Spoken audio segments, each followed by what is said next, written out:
So good morning to all.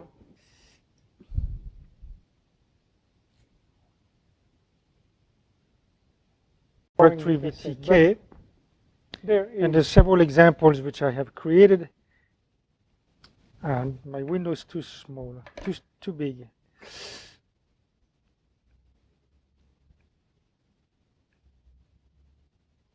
There we go. The first one is really the skeleton, the minimum, the bare minimum we need to get visualization running. So we import VTK, we import numpy, and we import the dataset adapter. We create the image data, that's a Cartesian grid, regular in all dimensions, of size 31 cube, spacing, origin, etc.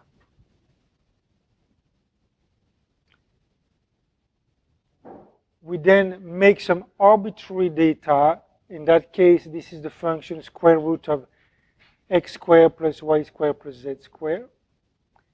That data needs to be linearized into a 1D array of size 31 by 31 by 31. This would be what the ravel command does here. So we take the name of the data array, we ravel it, we give it a name, a string. You can choose that, whatever it is. And we append it on the object called point data. And remember that this is a dictionary, which means we can append multiple scalar field and vector field. And this is exactly this string which will be the key into the dictionary. There. Now, point data means that the data is associated with the vertices of the mesh. If you have data stored at the cell centers, guess what? This is called cell data. And the same logic applies. We make a filter of it. Yeah, we make a geometry filter. A polydata mapper, this creates what we call a VTK polydata. It's an object that can be rendered on the screen. We create an actor and we add it, etc., to the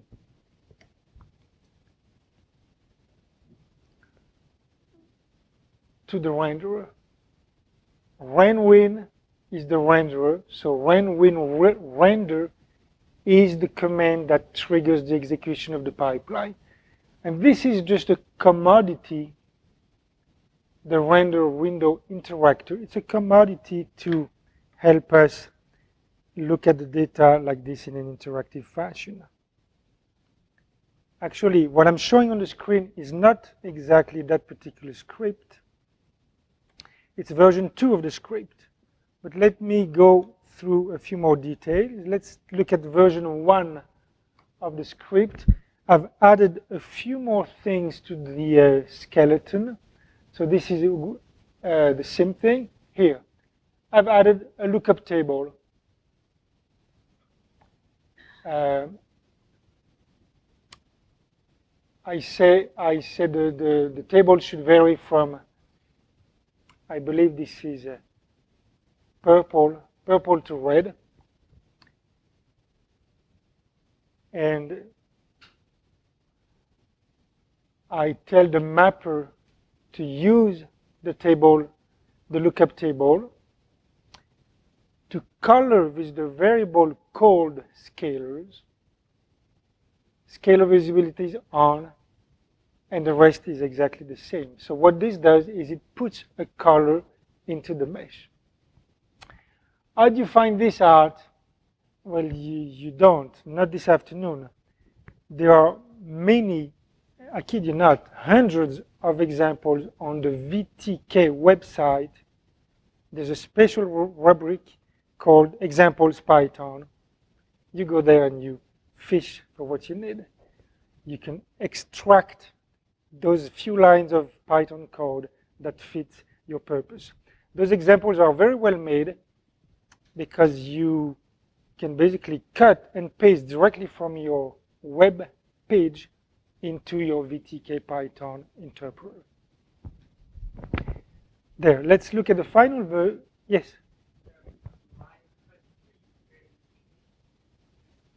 I don't see line 23. I don't see. So let's look at this like that. 23. Yes. Is it not? Yes, it's used. It's used right here. After that, no.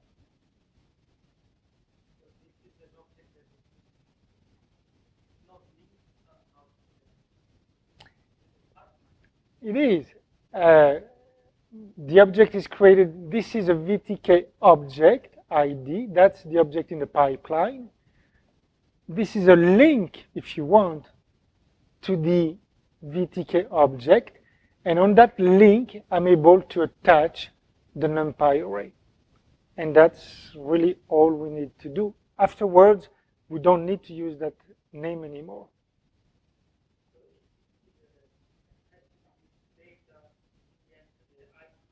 Yes, yes, exactly, yeah.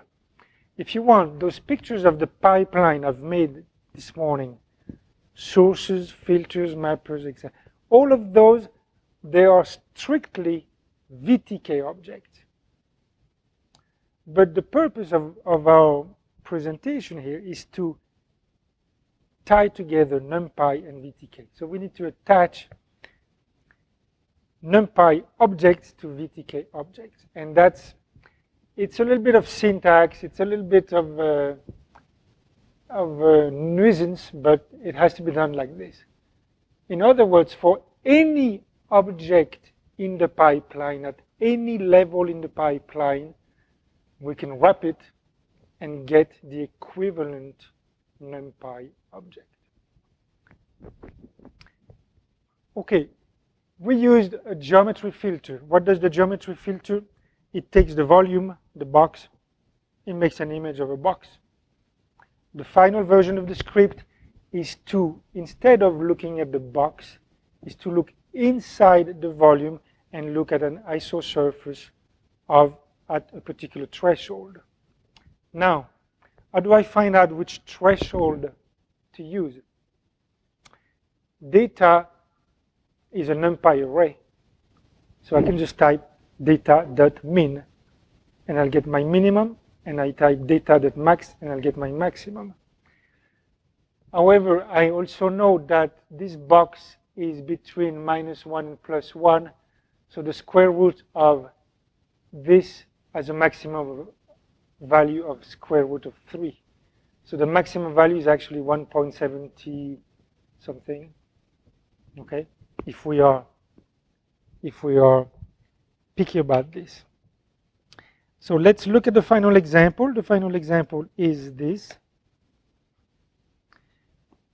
Let's see. Here I haven't changed anything. Same over here. Instead of the geometry filter, I put a contour filter.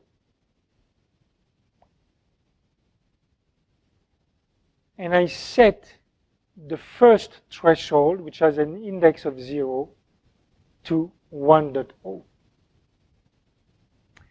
And this, by the way, is kind of a messy line of code.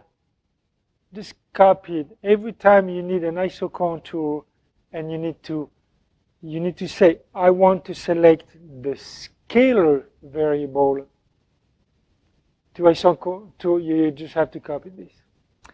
I don't have time to go into the details of those zeros. Here we simply, instead of using the geom object, we use the contour object, which means that now we have an ISO contour.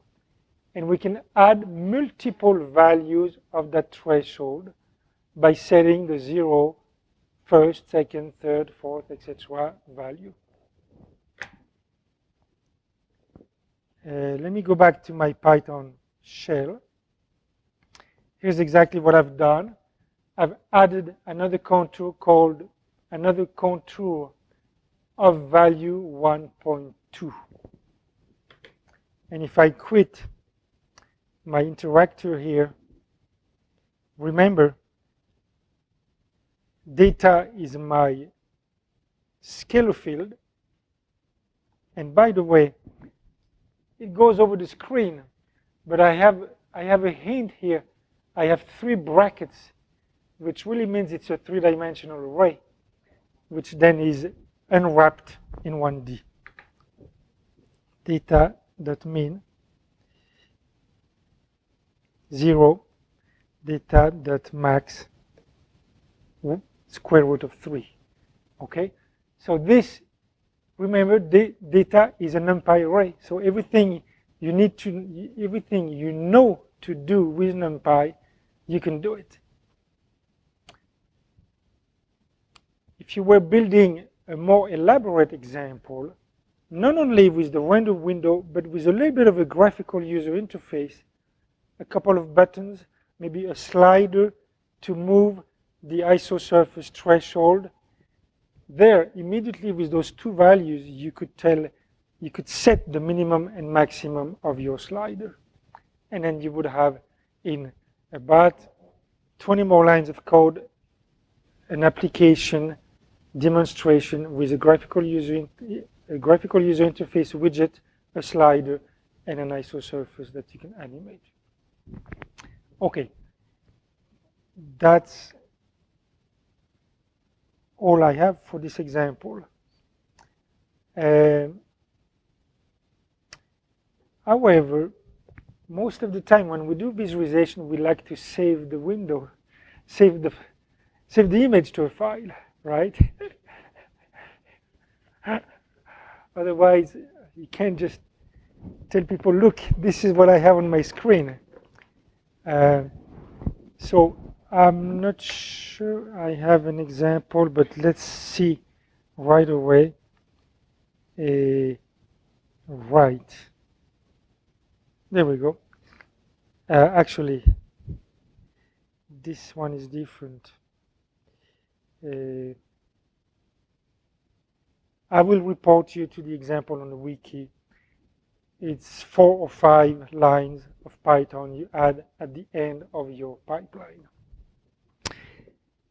If you look at the README file in here, I've written the following things. Those examples were for beginners. There's some advanced usage with something called the VTKpython algorithm base. And I've made 4 different versions of those. Each one, of course, is an incremental addition to the previous one.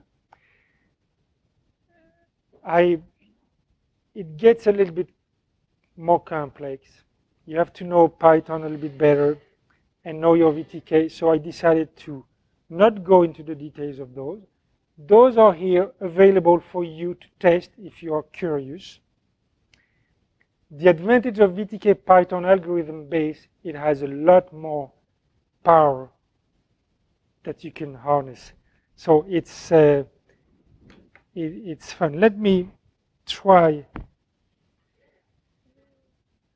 the last example, because I believe it has something we talked about. VTK image data. Exec file. Image data 2. Yes. VTK.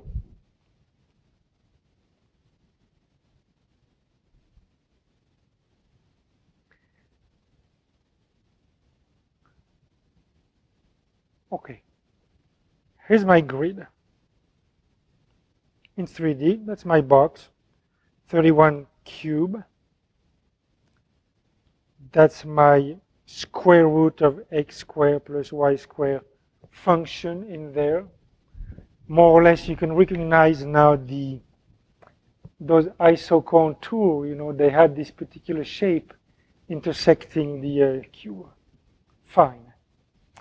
I've talked about data streaming this morning, and I said if the data can be cut into multiple pieces, and that's not always obvious, if that is possible, then we could process the data one piece at a time. And this is exactly what algorithm, not version 2, but version 3 does. So replace this with 3, and it should work if I remember correctly. Let's try it. Okay, keep that picture in mind. We have a 3D block, and we're going to divide it into 4 pieces. Oh, actually, yeah, so I commented it out, so fine. That's the normal execution. I'll quit, and I'll go and show you the source code now. Oh, bello.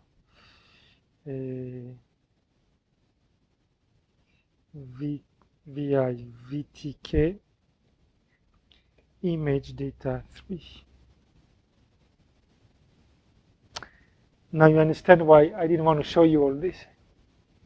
It gets a bit more busy, but you can recognize spacing, origin. There's something called the wall extent. That's the global dimensions of the grid. And to enable streaming, we have a special flag. And we say this particular data set, we know how to cut it into multiple pieces. We know because it's a numpy array, a 3-dimensional array. We know how to do sub-indices, subsets of an array. Okay? So I declare this, I declare that I can do sub-extents, and then we'll go straight to the interesting part,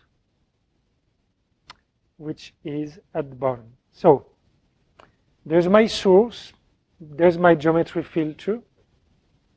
Everything else we know already, the lookup table, the polydata mapper.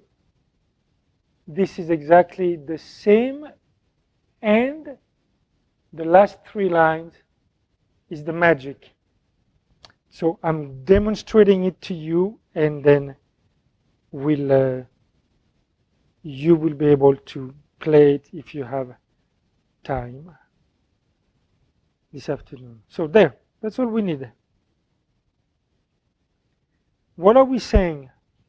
We're saying the mapper, so the bottom of the pipeline, decides that it's going to process the data in 4 pieces. And here this is nothing to do with parallel processing. I'm still running that on a single CPU. This is saying that I have a computer with a certain amount of memory. That's my maximum. And I have a data set that's 4 times as big. The only way to do it is to do it 1 piece at a time. I decide that I want to do it with 4 pieces, and I will start by the first piece, set piece 0. Let's see if I can make it work. I come back here to I re-execute my script. There we go. What do I see? I see exactly the cube, tagliato, cut into 4 pieces. And I see the first piece. Okay? Let me put it in a position that's kind of easy to understand. More or less. It's too more or less. But what do we see? We see that we have the grid of size 31 in this dimension, and in here we have about exactly half, 16. This is a 16 by 16. So overall, this is a 16 by 16 by 31 sub-piece of the volume. And by the way, I put it there in my print. the global extent is 31 cube, so from 0 to 30 in each dimension. And VTK decided by itself to keep the x direction unchanged and to cut along the y and the z direction. So basically what we're seeing here, this is the x direction. It didn't get cut, and it got cut once in the y direction and once in the y direction. And now I will play more magic. I will quit my interactor and, come si chiama?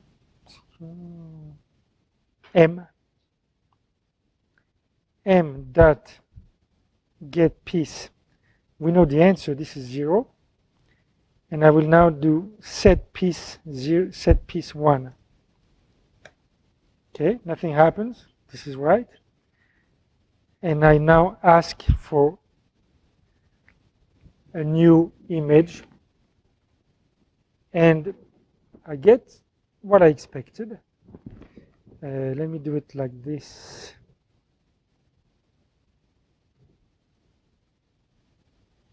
There we go.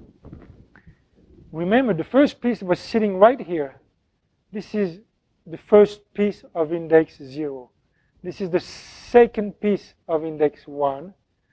Guess what? The third piece of index 2 is going to be here, and the other one in the upper corner. Let's try to verify that. Set piece 2. There we go. And then set piece 3.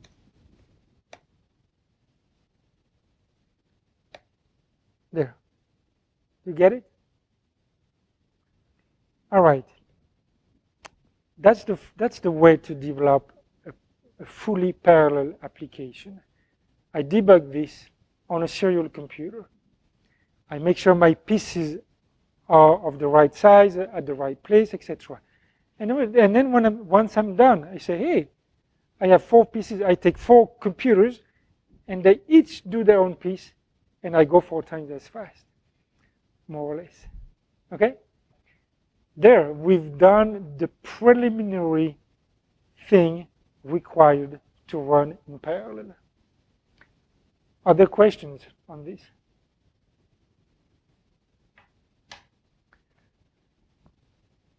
The real question is this: how easy is it to cut the data into n pieces? Most of the time it can be arranged. If you have a structured grid, you divide in ijk. If you have an unstructured finite element mesh, you can divide by element indices. It can be arbitrary, or you can say I take element 1 or element 10 and element 20, but that's probably not a good idea. You have to respect the ordering of the data on disk. I mean, you have saved a solution on the disk. Presumably, when you write your scalar fields and vector fields and your mesh topology, you follow the index numbers. So, presumably, you can read sub-parts of those indices independently of each other. And it can work, but there's also the risk that it can run very slow. Yes, and I have an example, I have an image of that. It can be, depending on the method you use to subdivide your data, you could have a runtime that goes from 1 to 10. It can be really bad. Question?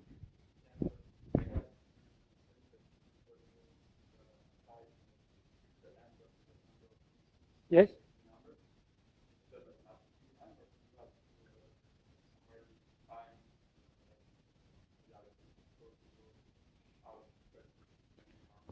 Okay. In this case, I've done it explicitly right here. set number of pieces, because I wanted to show you, this is a tutorial, I wanted to show you how it's done, and I wanted to demonstrate it one piece at a time. When we will be running ParaView in parallel, this will be done automatically. If you have n PV servers, n processes running PV server, they will automatically attempt to divide the data into n pieces.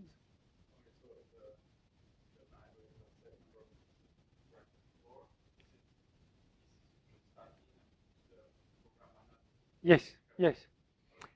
We saw earlier, and this is piece number 3, that it decided to cut in the y and z direction. And if we had chosen 8, it would have done one time in the x, one time in the y, one time in the z direction. It uses something we call the KD tree. It divides in a round-robin fashion. It divides by 2 in x, by 2 in y, by 2 in z, and again in x and again in y, until it fills up all the processors. Yes?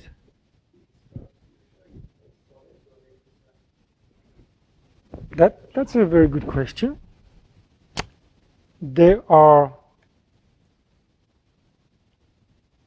surfaces, and I just want to get the interactor I ran that start.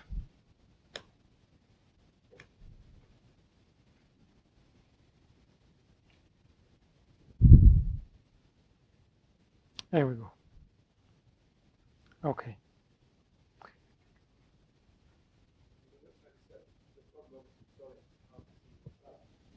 Yeah. No, I thank you for this question. It's really good. This is a so it's the box, the volume, cut into 4 pieces. It's one of the box. You would expect to actually see this face here filled, and then the bottom face here filled. But VTK is very smart. It knows that below here and to the right here, it knows that there is a neighbor. If I were doing this in parallel, and if I were to draw those missing surfaces, and if I would look at it in transparent mode, I would see the box, and I would see inside multiple planes cutting, which would be a nuisance, if nothing else. So VTK knows that on the other side, it's not an empty space. It's a space used by another processor, and it removes those spaces automatically. This is based on the notion of ghost cells. This is an advanced thing. Ghost cells are the cells in this data set which belong to the other piece, but which the current piece sees as its immediate neighbor. There. For structured grid, VTK is able to automatically find which are the ghost cells. In some other cases, you have to tell it yourself. I think I'm done with this example. Okay, so the example is structured like this. And then this will be for people who have some free time today because they're advanced. Here's another piece. Well, my pipeline is here. We've seen the pipeline already multiple times. The pipeline starts here. At the top, image source, filter, mapper. Above, this is for you to study, is the source code. I've now made a class, a Python class called image data source, which derives from VTKpython algorithm base. It's more complicated, but there is my request information method, where I have hardwired the the dimensions to be 31 cube, but you can change that. And where I have also set my spacing origin and so forth. There. There are more articles on the blog. I have links to that blog on the PowerPoint. Okay. Let's take a bit of a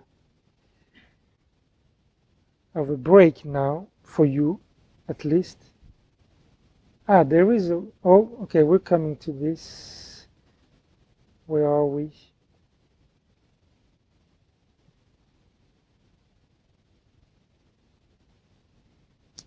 We're here, you've done that.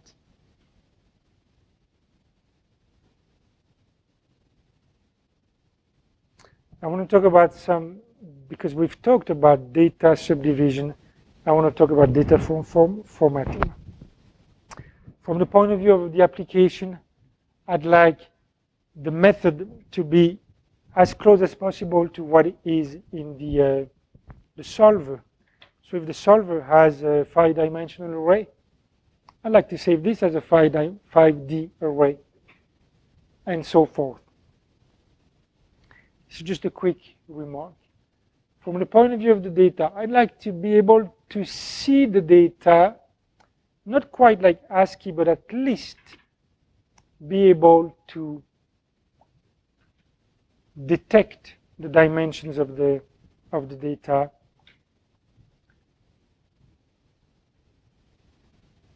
And why is this important? Is for me to be able to set up the pipeline. Remember that there's a first pass in the pipeline where I advertise what data is available. The size, the dimensions, the number of blocks, the number of variables, the name of the variables, the number of time steps available. I haven't talked about that yet, but if you have a time-dependent data, you also advertise what is the number of time steps and what are the values of the time steps. So try to choose a method that promotes the discovery of this data in a lightweight fashion. I don't want to read a terabyte of data just to discover that the size of the mesh is 2000 cube. Right. For the VIS tool, I'd like to read the data as is, really blocks, big chunks of data. This is how I will save time. Allow random access, of course, because I want to be selective. And I've now demonstrated streaming. If I can do streaming, I can do distributed, I can do parallel. And if I can do this, I do it without discontinuities. That's exactly the problem of those surfaces, those missing surfaces here. File formats. There are because we are in a VTK setting, there are the VTK file formats. There are the so-called legacy formats, which are good to play with in tutorials and in simple exercise, but I don't recommend them. There are then the so-called, and you can click on those links if you're curious, the so-called XML, VTK XML formats. Those are much better. But let's review first the different types. The curvilinear I've explained, rectilinear uniform grids. This is now clear to us. There are two types of VTK objects which are unstructured, the polydata and the unstructured. Generally speaking, from a solver, you would have the so-called unstructured grid. Now, we are slowly approaching into ParaView, and we'll have more fun. This is what ParaView will show you when you load your data. It will show you the name of the variables, the range of the variables. It will show you the type, float, integer, etc. It will show you if the data is global or if it is stored at the cell or the vertices. And then finally, it will show you the time indices and their values, and then also the XYZ bounds. There is a source in ParaView called the ParaView Data Generator. You can actually play with it. I used to have a script which did all of those, and I can't find it anymore. So I only have the picture. But there's no secret. It shows you here all the different types. Data, uniform grid, rectilinear, polydata, octave, multi-block, time source. Each of them has a different icon. For each of those, it shows you the number of cells, number of points, spatial bounds, temporal bounds. If you have a structured grid, this is an example from geophysics at the ETH Zurich. This is a grid of 400 cube. And there's an Earth-like planet in the middle. How do I distribute this? If I do parallel processing, and there's back to your question about dividing the data. If I have 2 processors, I do it like this. If I have 3, I do it like this. 4, 6, etc. As you see, the pieces don't have the same shape, but they have the same weight in memory. Here I'm dividing 400 by 6, so of course I don't have integer numbers, but more or less, give or take 1 index line, those all have the same weight in memory. So it works really, really well. However, you see, they're simulating something that is spherical-like in nature, but they're using a box. So we have to remove away all this gray zone here, which doesn't belong to the data. When we did this to get out the planet here in the middle, we went from a structured grid to something that was fully unstructured. And this became a 156 million hexahedral cell. And I deleted the execution time here because it was just horrendous. This is something you have to keep in mind.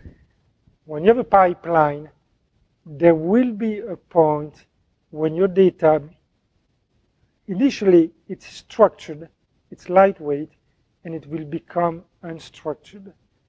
Take the example of the isosurface that we drew this morning. That isosurface had a nice little round shape like this. It was made of small triangles. It was unstructured. Well, it's still lightweight for an isosurface, but this is a volume of hexahedra, and it's completely unstructured. Page 105 of the guide has all the warnings about which contour, which filter in your pipeline will make an unstructured grid from a structured grid.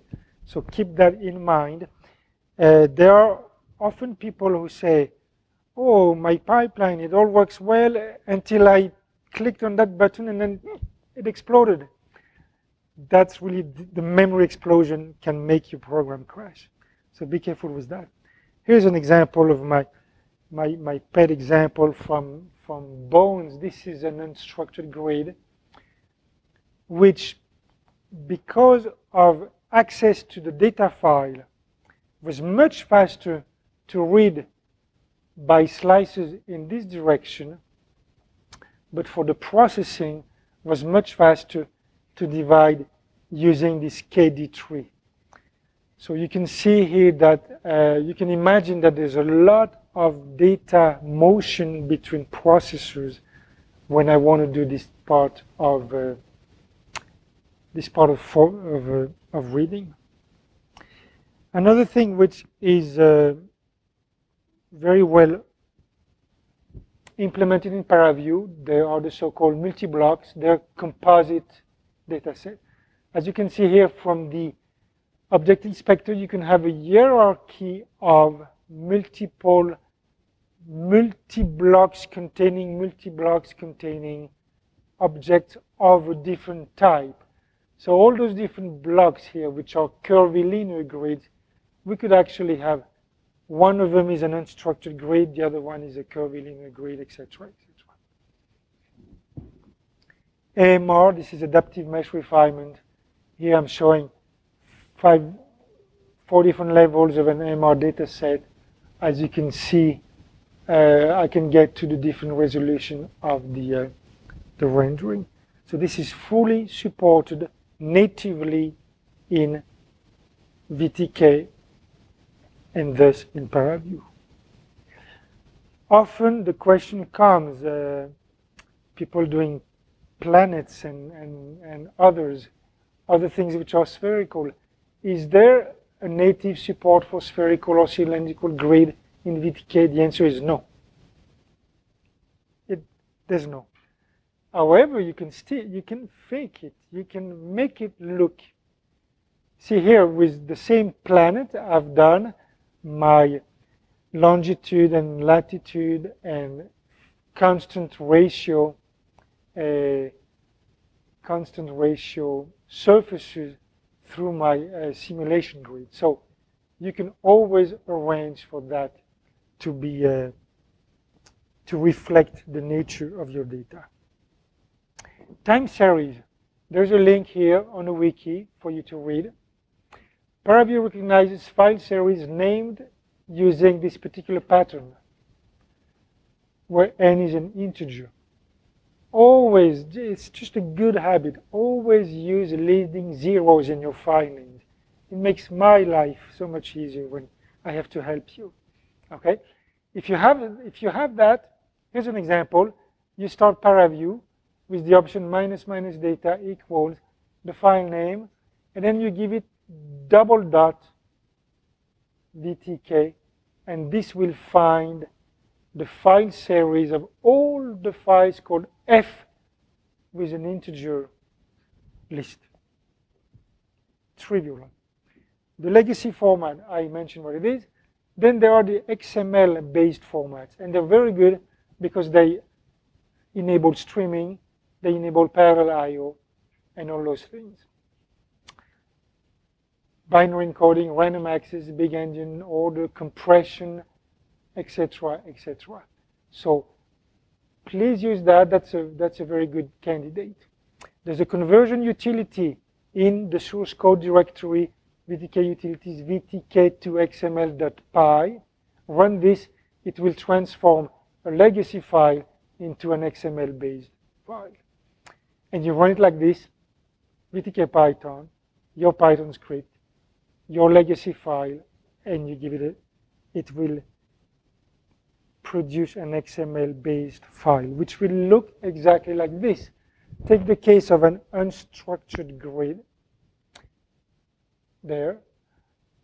Ghost level 0. There's a point data code velocity of size 3. And that's just a name. There's no storage here.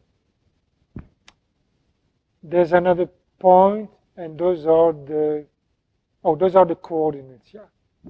And then there are 4 pieces: upper left, bottom left, upper right. And this is where the real data is stored. So this is all the file. This really is all the file, 20 lines, something that's readable. That's what I advertised. I want something readable for quick inspection. ParaView will read this and will say, oh, by the way, I have 1, 2, 3, 4 pieces. If I use 4 processors, I'm perfect, 1 piece per processor. If I use 32 processors, 8 processors per piece, and so forth. So it will know. So there it is. There is my simulation grid. And each of the processes here colored with a different color. Yeah. And there is my flow data.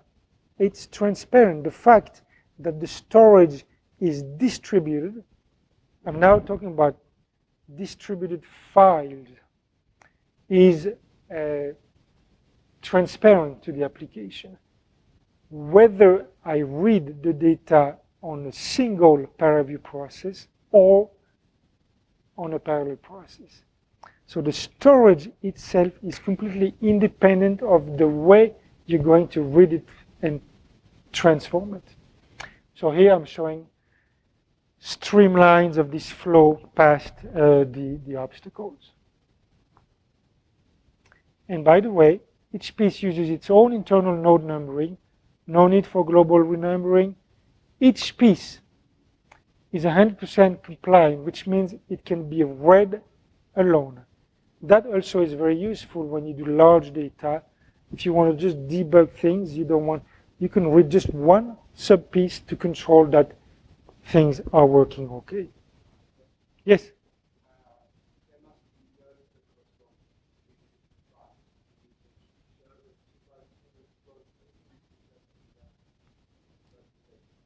Yes. Sorry. Yeah. 1 and 252. So those would be marked as boundary nodes in the data.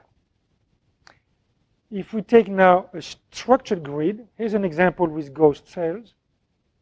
There's a ghost level of 1. The global dimensions. Now recall this keyword. We had that keyword in the Python script of 10 minutes ago. The global dimensions, 66 cube. Each of the piece is a different file. And you see that there is an overlap. There's 0 to 17 and then 16 to 33. So those two files, they share one thickness of one cell to make sure the fluxes, etc., are the same, etc. So there is overlap. Same thing here, 49, and then here we start again at 48, 17, 16, etc. I think you got it. Yes?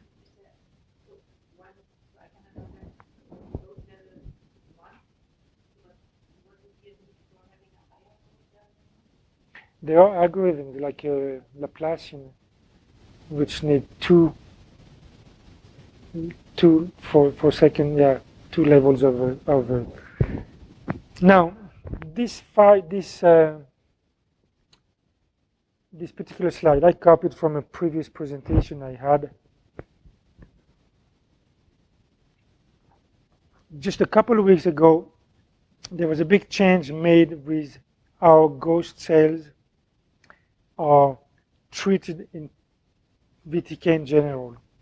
So all I'm saying here is good for version 4.3 and 4.4 concerning storage and concerning how the ghost cells are travel through the pipeline, things will change. But again, ghost cells are transparent normally.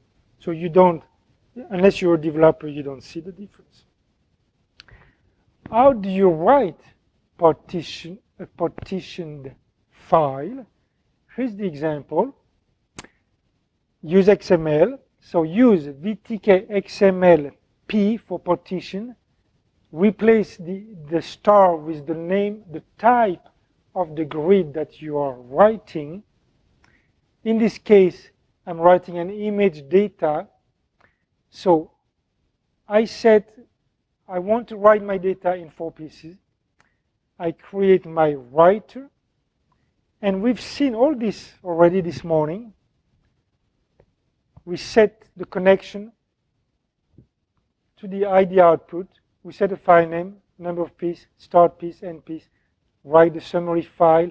The summary file is those little 20 lines of code I showed earlier, which only say the global dimensions are this, and then the rest is stored in those other files. This particular Python code, run it with the example I have prepared, VTK image data 3.py. That particular script, which is the last one I had on the screen here, the script is capable of rendering piece by piece. So, of course, it's also capable of writing the data piece by piece. So you see, if you think about partitioning right at the beginning of your project, then everything just goes with it, goes with the flow. All right. So there, that is the piece that is commented out at the bottom of the test file. Ecco, questo we've already done. We've seen this. The VTK format, of course, is just one example. I'd like to spend some time with HDF5 and XDMF. How many persons in the room here have used HDF5 or NetCDF? Because they're the same beast. Only three, 4. That's disappointing. So I need to, in fact, if you come to the summer school organized at CSCS this summer, I will be teaching I/O and then maybe the day after visualization. And then you would learn how to use HDF5 as a library to write your data, and NetCDF, because they're similar. Okay, good. I need to go home. Connection closed. HDF5. HDF5 is a high-level library. It's not a format. That's what you need to be careful with. What's the difference between a library and a format? A format is something fixed. A library is just like the vocabulary of the English language. I have all those words and nouns and verbs which I know. But it's only in my head that I assemble them into a sentence that makes sense. Using HDF5 and NetCDF is the same metaphor. You have a library, you have a set of words and methods. You're free to actually make a big mess of it, or to make something sensible that somebody else can read back. HDF5 and NetCDF, they're called self-describing data, in the sense that I can write my 31 cube data set into HDF5, and into the data structures written to disk, there's a little header that says this is 31 cube, and this is float, 32-bit, little endian, big endian. So a program can discover what's inside. There are conventions of usage. In HDF5, the one I know best is called PXE. PXE enables you to store curvilinear and structured grid in HDF5, and Visit, which is the software we'll see tomorrow, immediately understands those PXE formats. Using the same idea, NetCDF has a convention, for example, for climate data called CF. It's the climate data convention. If you use CF, ParaView knows how to read your data. HDF5 has a Python package, by the way. So you can read your HDF5 data using a Python package. And guess what? The output is a numpy array. So you read it with the H5py package, and you plug it into your VTK object. Yes, MATLAB has an HDF5 loader that if you don't do things that are too complicated, that works quite well. I've used it in the past. Now, if you don't have a convention, there's something called XDMF, which comes to the rescue. XDMF lets you describe the data, and then the heavy data is stored as HDF5. Let me look at an example. There's a lot of explanation here, which you can read later on. The raw data is stored in HDF5, and some of the nice features of HDF5, such as striding, interlacing, on-the-fly data conversion, those you inherit when you read the data. So it's really quite powerful. And by the way, I will say something about hyperlinks in a minute. Remind me to talk about hyperlinks. I'll do it now. Very often people ask, how do I store time-dependent data, but my mesh is static? There's no good format actually in the ParaView world to do this. The VTK file, even the XML file formats we've discussed, they make you store the grid for every time step, so it's very wasteful. That particular image, which is a simulation of a long transient simulation of a jet, a jet, was done using hyperlinks. How did we do this? Just like under Linux, you make a symbolic link to a file. In HDF5, you can make a symbolic link inside an HDF5 to another file outside. So I stored that long fluid dynamics simulation in the following way.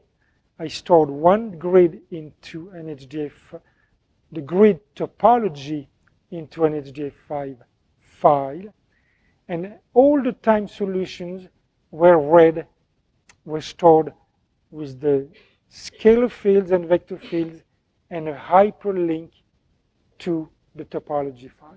In this way, you have one single mesh file and all your other data as separate files. There's more to that. Here is an image which is actually zoomed in onto the thing. What's the point of this? Okay. All right. How does it look like? It looks like this. This is the XML, which says there's a collection, which is a temporal collection. Here's the first time step, time value. The grid is of type rectilinear mesh. That's the dimensions of the grid.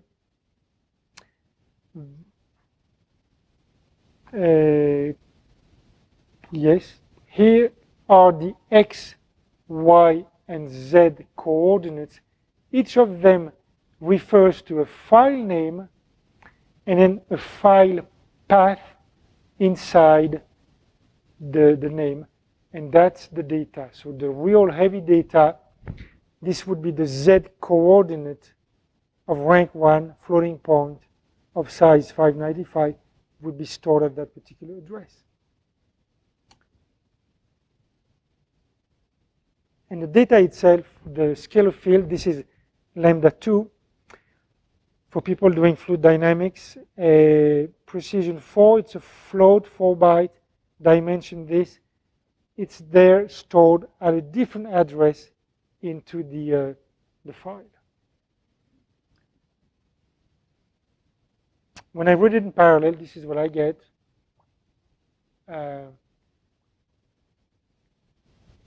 Yes, no comments, no further comments. Speed, there's the big problem. That data set was 15 gigabytes per time step. If I read it with 12 CPUs, dividing the data in this direction 430 seconds of reading time, cutting in the y direction and cutting in the z direction. You can see here the differences. There's a factor 10 here between the different solutions. So let's plan ahead when we want to do a large scale simulation and visualization. Let's plan about the formatting, the ordering of your data, and how we distribute data across processes. And this is where I have a lot of experience. I can help if you need my help. Yes?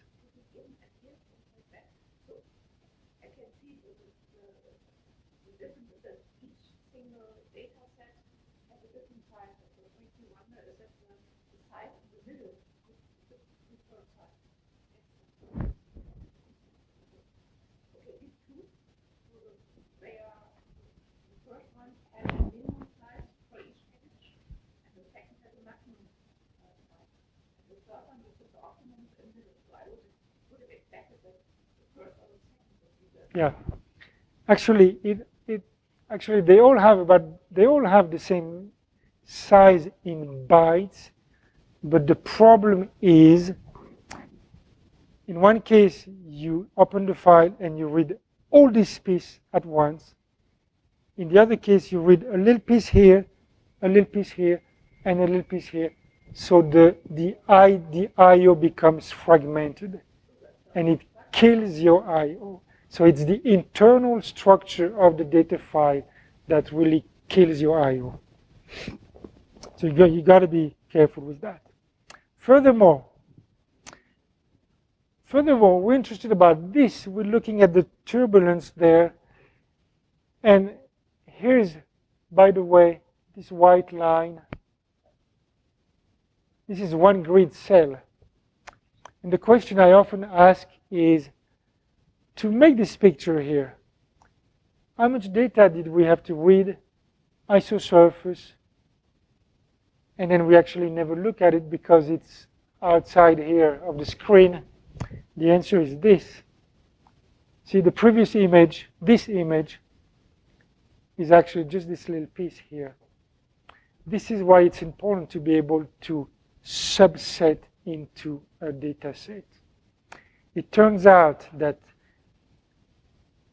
now I finally get to one great motivation of using the Python interface in ParaView. ParaView has a big drawback. I forgot to tell you that. The drawback is that you build your pipeline one item at a time, and every time you add a single element to the pipeline, the full pipeline gets executed. Why is that? It's because the rendering window drives the execution, and the rendering window is always live, which means that to do this, I open my data set, and I say isosurface, and ParaView just reads the whole thing. And then if after the fact I say, by the way, I only want to look at this particular subset, it's too late. ParaView has already read everything, unless you use the Python interface. And what is the difference? The difference is that you build your pipeline as a Python script, which has everything in your script. Open the data, do a smaller box selection, do an isosurface. You build this. This is just a script. It doesn't get executed step by step. It gets loaded all at once. And all at once, ParaView interprets the script, and at the end say, okay, now I'm ready to make a picture. Oh, by the way, I have a little small box inside. I'm only going to read the small box inside. So I was able to do this visualization of 15 gigabytes per time step on a PC, doing a Python script. So there, oh, there it is. 25 million cells instead of a billion. That's a factor of 40, is it? Yes, something like that. Oh yeah, 40, it's written. There is the motivation. How are we doing this time? 3:10, okay. What do I have to do?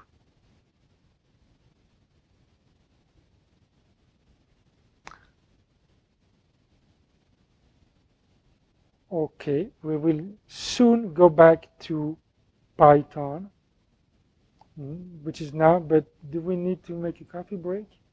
I forgot. Is there something like this in our agenda?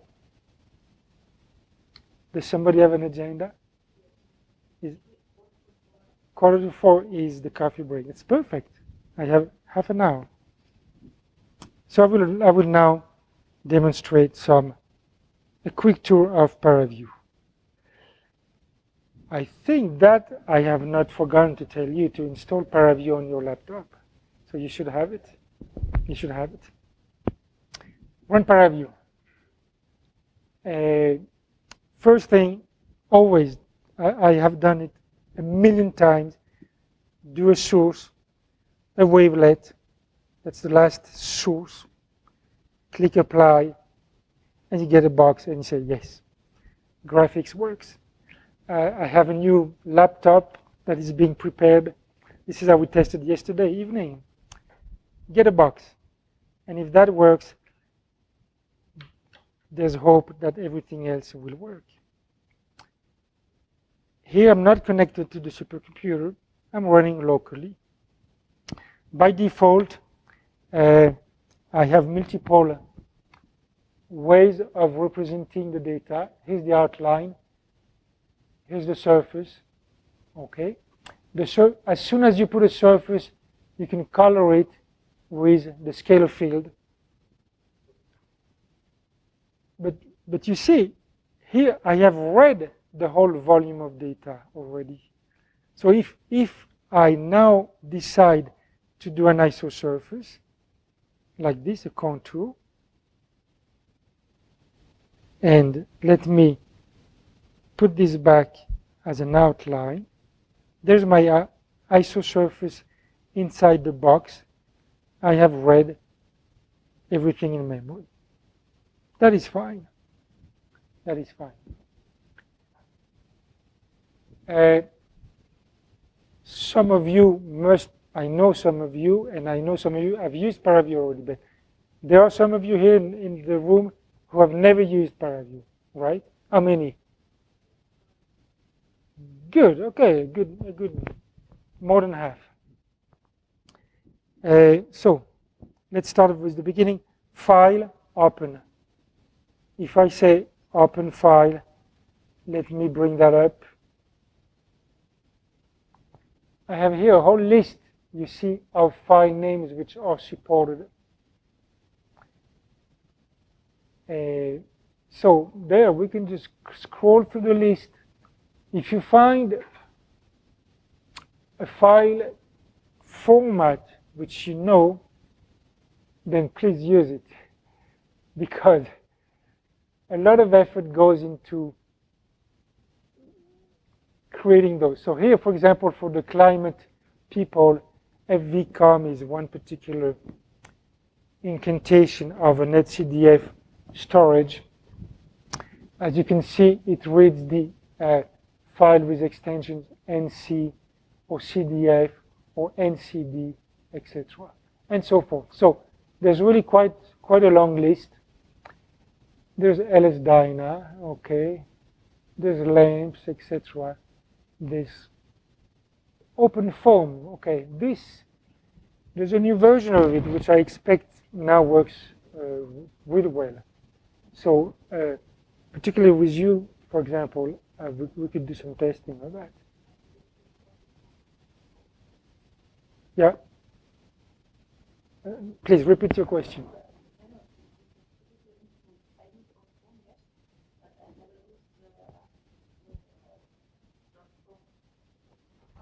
Okay.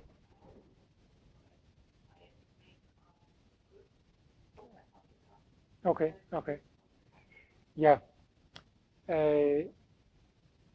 So I think we should try the form extension. Okay. And so forth. Here's an HDF5 file. So pfloatran is one such example of an HDF5 convention of usage. In a particular setting, the data is immediately recognized as a grid data. And there's more, so there's more ocean stuff, pop ocean in parallel, and so forth. And so forth and so on. So, and here are all the VTK XML files. So they all have an extension which is a little bit different. So here is the VTK hierarchical box, VTK HB. There's VTI, which stands for image data. There's multi-block, there's particle files, polydata, etc., etc. And there's the generic netCDF files and the CF conventions. And there's XDMF, which we mentioned earlier. Here I haven't read any data. I haven't read any data from disk. I generated the data from that particular source, from that particular example here. Now, if we look at this, the object that was read, I look at the information. It has 8,000 cells. It has one scalar field. The minimum is 37, maximum 276. It has XYZ extends and a dimensions of 21 cube. And it has 0 time, which means it's a static data set. And by the way, these dimensions of 21 cube is exactly what we gave as the global extent here. We gave it minus 10 to 10. This is an interesting thing. We can give negative numbers for the dimensions. There's nothing wrong with that. Why is it possible? I forgot the reasoning. It's history, but they work fine. There. One more thing to point out. In the information tab here, we also have the type of the data. So it's image, uniform, rectilinear grid. If we now look at the isosurface, which is the contour, this guy here, you see it's changed to polygonal mesh. So we now have a polygonal mesh made of 5,480 triangles and so forth. All right. This is visual, but I can do more. I can here split the view. And, for example, first of all, let's do a histogram view. Histogram, this is back to the 2D world. I like to do a histogram. As I created a new window, nothing is shown. As you can see with my mouse pointer over here, all the objects are made invisible. I will now select this particular object. I make it visible like this. And here's my histogram of the scalar field. Okay? And by the way, with my mouse cursor here, I can examine exactly each bin of the histogram. So I know that at this particular value, there are 83 items in the bin. Okay, that's for the histogram. I will do another one called the spreadsheet view. And in my spreadsheet view, we now have a tabular display of the data. So it's quite informative. Here's my wavelet object. The coordinates are here, but there's nothing really interesting because it's a rectilinear grid. more interesting is the scalar field. So the scalar field is called RT data. It's exactly what we have here in the data array. It's a float, minimum, maximum. And here, it's indexed by the point ID. But we can actually sort that. If I click on here, you see now they're sorted by maximum to minimum, or in the reverse direction. Why is that interesting? Well, back to my question of this morning, find all the scalar values less than 7t. We can do it directly into the graphical user interface here, and we would do it like this. I would sort in the opposite direction, and then I will select, just like that.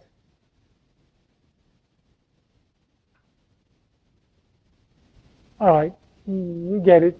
Here's 69. All those points selected in the spreadsheet are now highlighted into the 3D view. Those are the points which meet that particular threshold, less than 70. And indeed, if we were to go back to this view, select this as a source, select an ISO volume as a filter. What is an ISO volume? An ISO volume is a way to extract all the 3D cells below a particular threshold. If I now select here as maximum 70, and I apply, see, I have, let me do, there you go. I have exactly here those cells which were highlighted earlier. Let me raise that threshold a little bit. Too much to understand. Well, okay. There we go. In blue, we have all those cells where the threshold is less than 106.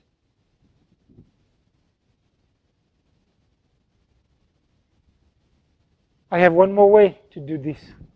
I will close this particular window. I will make this invisible for the moment. So there's my pipeline. I will select this object, and I will go into find data. And here I have a nice query. I want all the points where the scalar field is less than 70. And see, we said 90 was a little bit better. Run selection. There we go. Then right here, I can now say extract selection and close. Make these visible. And here are my points again. All right, so I've showed you a lot of things all here in 5 minutes. With one volume of data, I can do an ISO volume, which is a filter to extract the cells below a particular threshold. I can find exactly the same cells or points using the query language under the edit function right here. So there, I've given my scalar field, my function, and my threshold. And I did an extract selection. And the last way to do it was to use the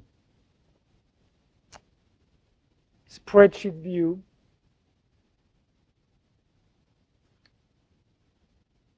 and select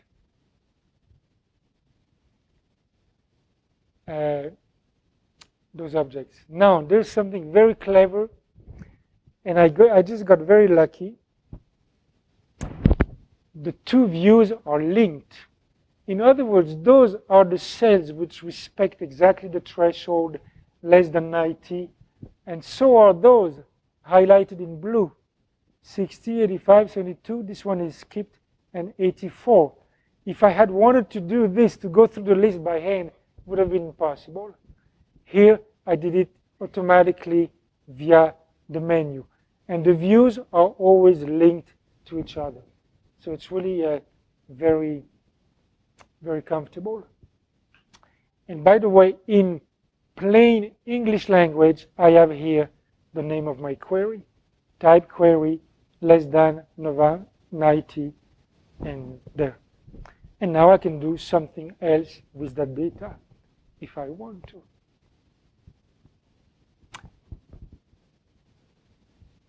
There is my first example. Yeah?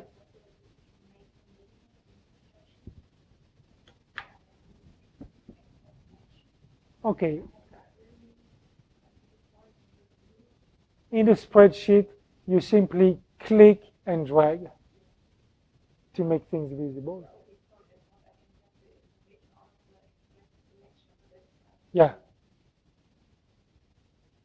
And you see now, when I selected here, automatically those values got selected. They're linked to each other. So if I rerun my query, which would be here, find, run. What is this? Anyway, we can start seeing some numpy code in here. So you see all the stuff we learned this morning is actually there embedded into Python. I don't know what happened here in that is less. Okay, here they are again. Oh, what did I type? I must have typed something different. Oh yeah, this is the ID. I meant to say less than 90.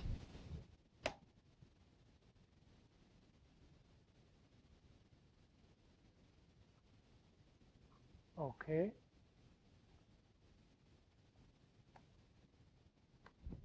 So on the left side, I selected with my query. On the right side, I have those points. And if I only want to see the points that are selected, I have a button here, toggle the cell connectivity visibility. Let's see, which one is which? Oh yeah, show only selected elements. In that case, here I only have the elements which meet that particular criteria.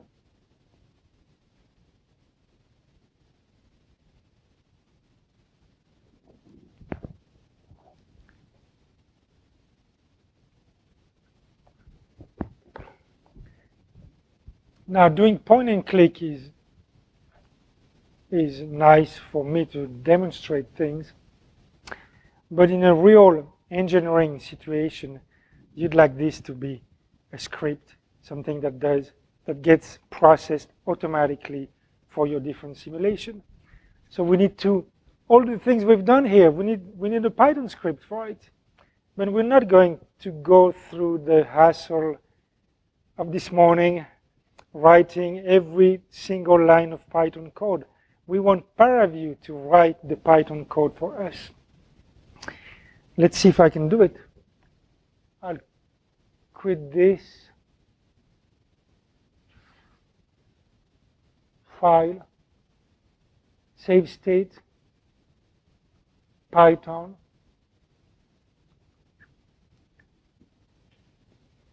I'll give it a file name. I say OK.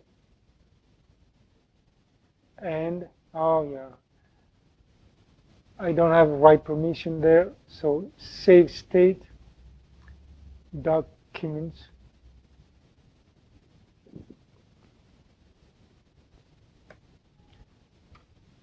Why not? Okay, there. Exit.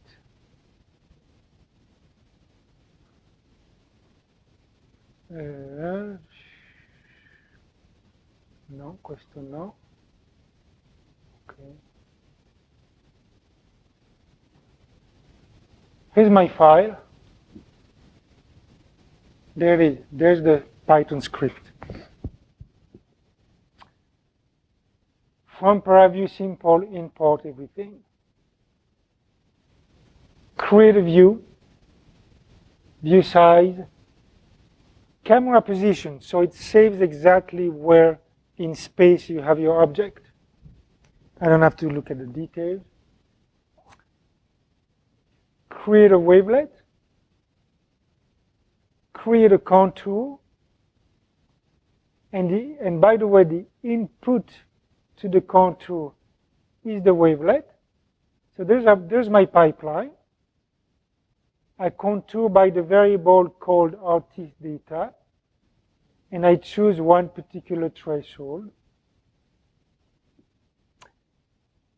There's an extract selection. There's a second one, so there you have a different name. There's an ISO volume. There's the color transfer function, okay. This I leave untouched. There is the macro I introduced this morning, show. You give it a name, you give it an object, and it displays it. The rest are just details. All right. I'm afraid to say, but I need to introduce one more type of object, wavelet 1, for example. And this object, all those guys that are declaration, what are they? Are they VTK object? Are they numpy object? No, bad luck. They're proxies to objects living on the server side. So you cannot use the same syntax on those objects that you used in the VTK pipeline or in the numpy pipeline. They're proxies. Just remember that. Otherwise, the pipeline is more or less there. I say more or less because my query is missing here, actually. So if I reload this file,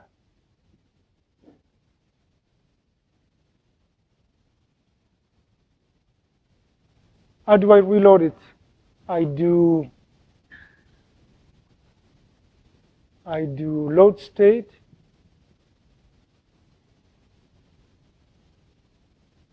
No. I do tools, Python shell, run script, foo. Okay. By default, it always opens another window. It's kind of annoying, but you kill this one and you have your box of data here. Here's my contour, okay. Here's my ISO volume. There we go. So this has more or less saved what we had in the pipeline except the query. It's a current limitation of this version 4.3. It misses a few pieces, but it can be recreated easily. So I'll just delete this, go back to my wavelet, find my data, and here I redo my query. There's actually, if you know what you're doing, and I don't know it by heart, I would have to try it for 10 minutes. There is actually the Python commands to do exactly that query. I would have to practice it. However, this is not bad. So let me do now the introduction to a particular exercise I want you to do. I will delete everything. Now, when you have a pipeline, you cannot delete from the top of the pipeline because the dependencies are from bottom to top. So here, you see, if this object is selected, I cannot delete it. I go to the bottom, and I start deleting like this if I want. Okay. I'm going to open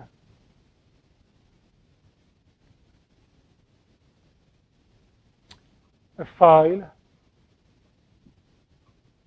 called bluntfin.vts. So this is a VTS. It's a curvilinear grid.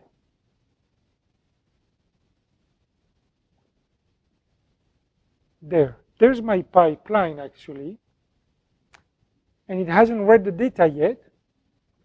I'll tell you where to read the data. It lets me select which of the fields I want to read. So I can easily select one or two or more, and then finally I apply. There's my data set. And if I want to do a slice through the data set to visualize the data in the Z direction, there is a visualization of the density field through this data set. And I can now select, go from one to the other, etc. I can show a color map and so forth. Yes, I can. It's a good question. See, here I have a widget called Show Plane. If I click on it, I have the plane. So let's be careful with that. With my mouse pointer, if I'm outside of the object, I move the scene around. If I am on the object, oh, que bello. I move the plane, okay, until, no, you don't have to apply. Looks like it's, oh, actually, no, actually you have to apply because, yeah, sorry about that.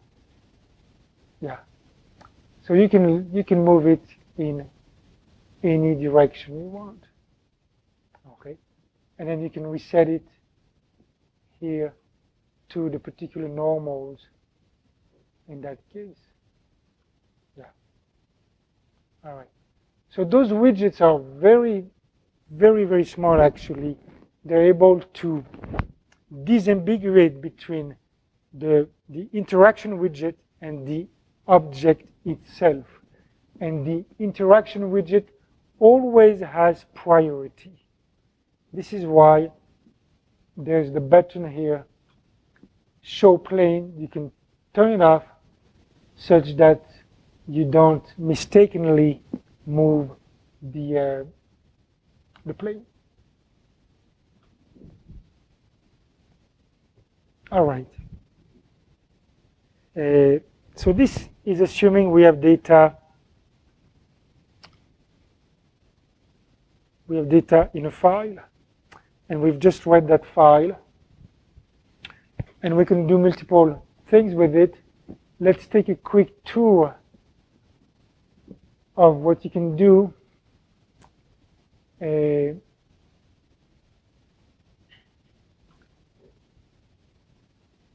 file, save screenshot, save animation. So we don't have any data here. We don't have any time-dependent data to speak of. So let me make some time-dependent data. I'll delete this for the moment. I'll go to source, and I have a time source here, which I will run. There's my block of data. I can color by anything, really, it doesn't matter. What matters is I want to show you that in the information field, I now have all this list of time indices, index 0, value 0, etc. So there are 10 time steps of value 0 to 1. This is now becoming important because in the pipeline, everything is driven by the renderer, by the bottom of the pipeline.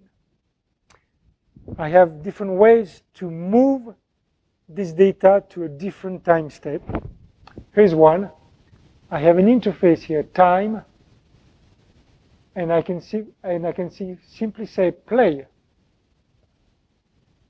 and nothing exciting happens because this is a box. Good morning, welcome back. This morning we're going to concentrate on ParaView again, and then only in the afternoon we'll look at